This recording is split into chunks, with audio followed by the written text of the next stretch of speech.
आपण माने जदि पनीर खाइबाकू पसंद करंती ताहले एही रेसिपीटी घरे डेफिनेटली ट्राई करंतु। एहा रेस्टोरेंट रे सबुठु अधिक टाइम ऑर्डर हेउथिबा डिश। बहुत कम तेल मसला युक्त होइतिबारु छोटू बड़ समस्ते खाइबाकू पसंद करथांती। चलंतु आज आमे घरे पूरा रेस्टोरेंट स्टाइल ले ओनली 20 मिनिट्स रे बनेबा सुपर टेस्टी पनीर जलफ्रेजी। नमस्कार, आपण मानको मामास मामा चैनल रे स्वागत। आशा करूछि आपण माने भलरे थिबे। भिडियोटी को लास्ट पर्यंत देखंतु। भल लागिले लाइक शेयर एंड सब्सक्राइब करियाको जम्मा भी भूलिबेनी। एबे चलंतु देखिनेबा पनीर जलफ्रेज पई आवश्यक सामग्री गुडीको।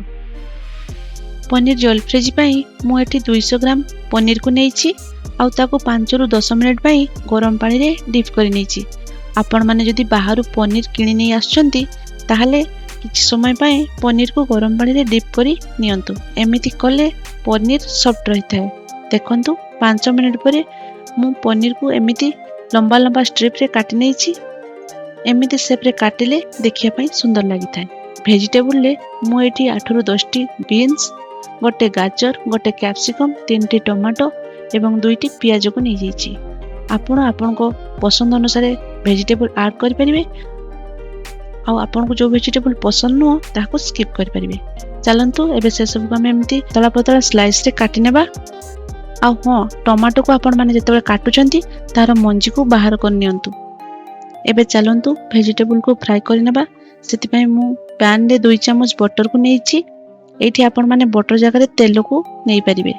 सेतिरे प्रथमे मु गाजर को ऐड कर नउछि कारण गाजर सिजे पई टाइम लागथाय।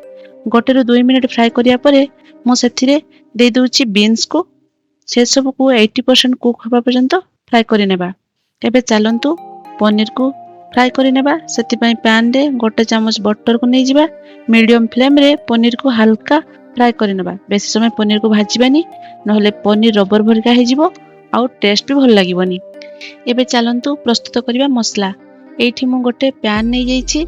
सेतिरे गोटे बड़ चम्मच तेल को ऐड कर नेछि।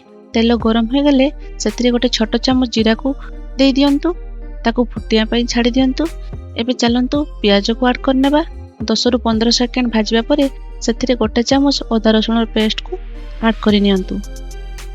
एमिति 5 रु 10 सेकंड भाजिबा परे अदा रसुण रो कंचा स्मेल चल जिवो। एबे कैप्सिकम को ऐड कर नेबा।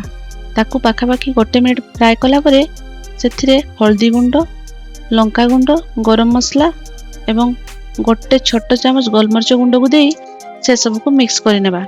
चलंतु एबे ऐड कर नेबा टमाटो को एवं ता साथरे देई दियंतु स्वाद अनुसार लूण।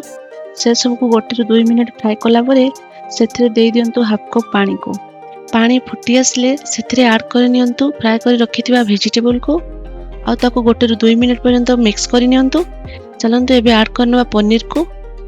आ पनीर को हल्का हल्का चलेबे नहले पनीर भांगी जिबार संभावना अछि। आ से सब को मिक्स करी 3 रु 4 मिनिट पर्यंत कुक कर नियंतु। एठी आपण माने ग्रेवी रखिया पई चाहुतले रखि परिबे। मु ड्राई रखिबी।